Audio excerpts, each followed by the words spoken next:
Il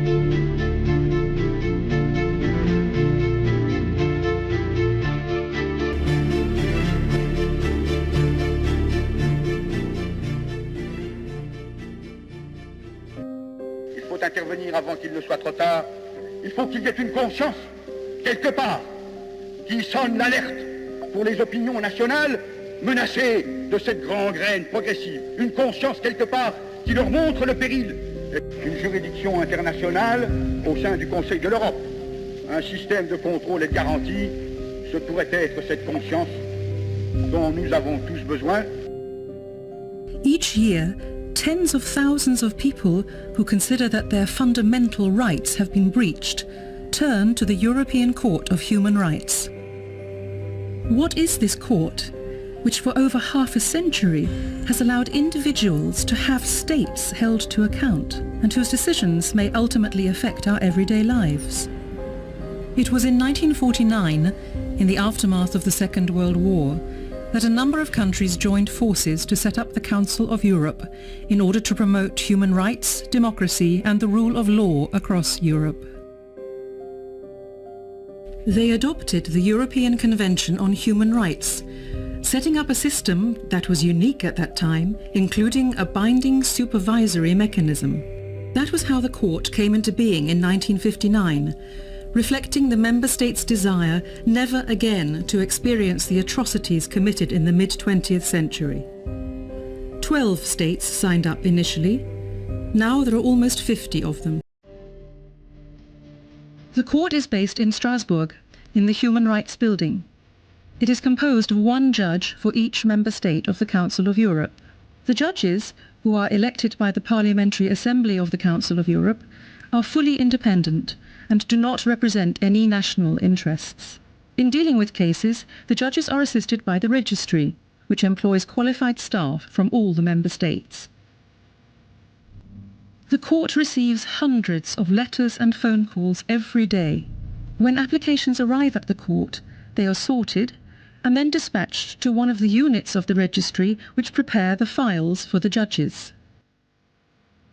All the decisions are taken by the judges, sitting as a single-judge formation, a 3-judge committee, a 7-judge chamber, or a grand chamber of 17 judges for the most important cases.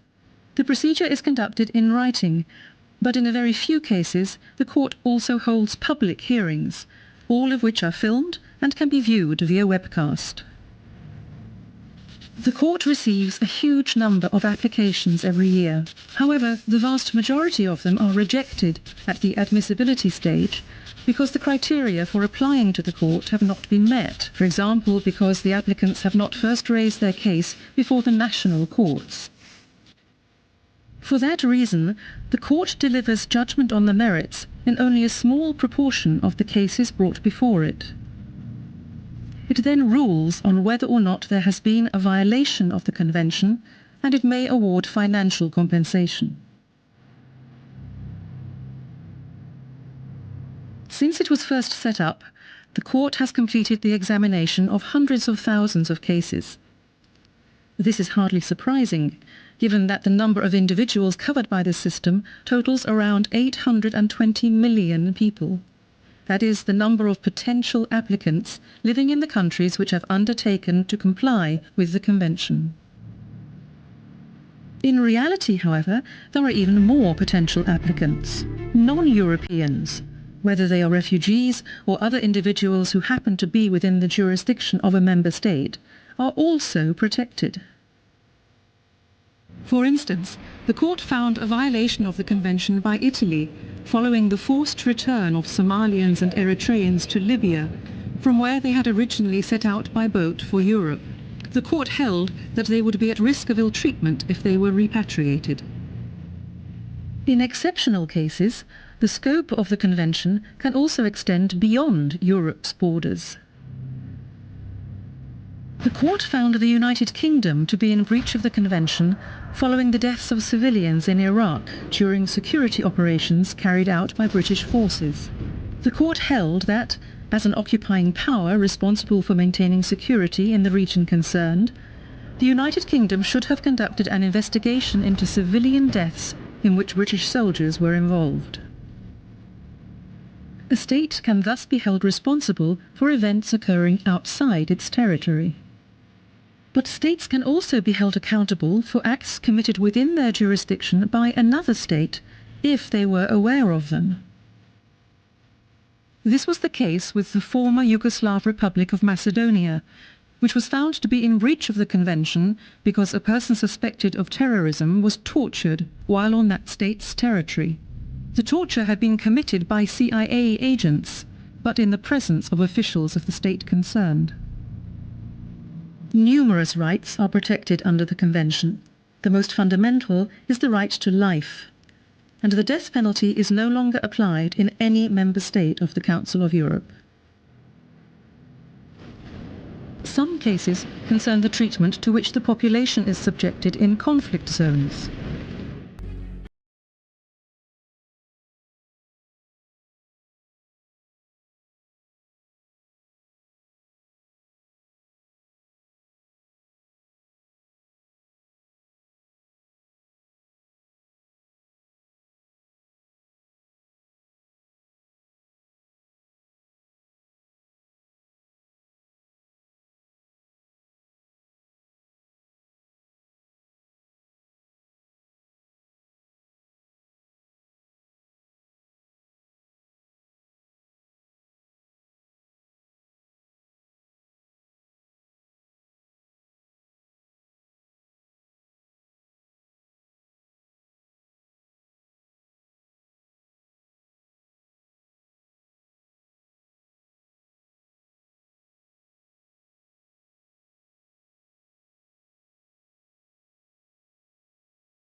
For example, Anatoly Burdov, who worked on the Chernobyl site following the nuclear disaster, had to wait several years before the Russian authorities paid him the compensation awarded by the domestic courts for his health problems.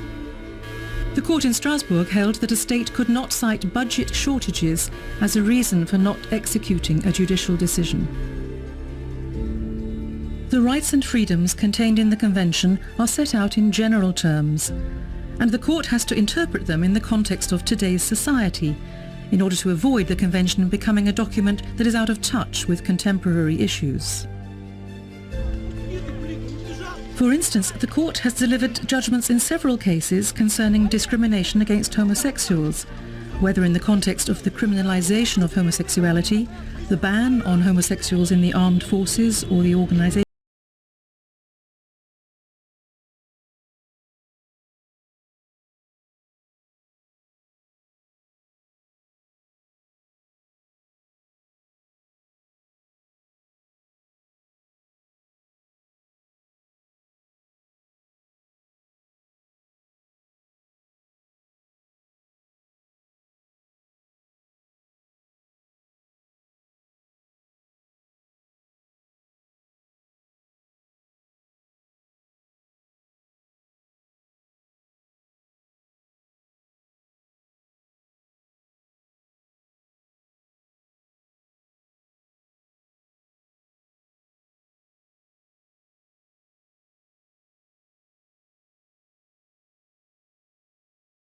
Internet hosting service.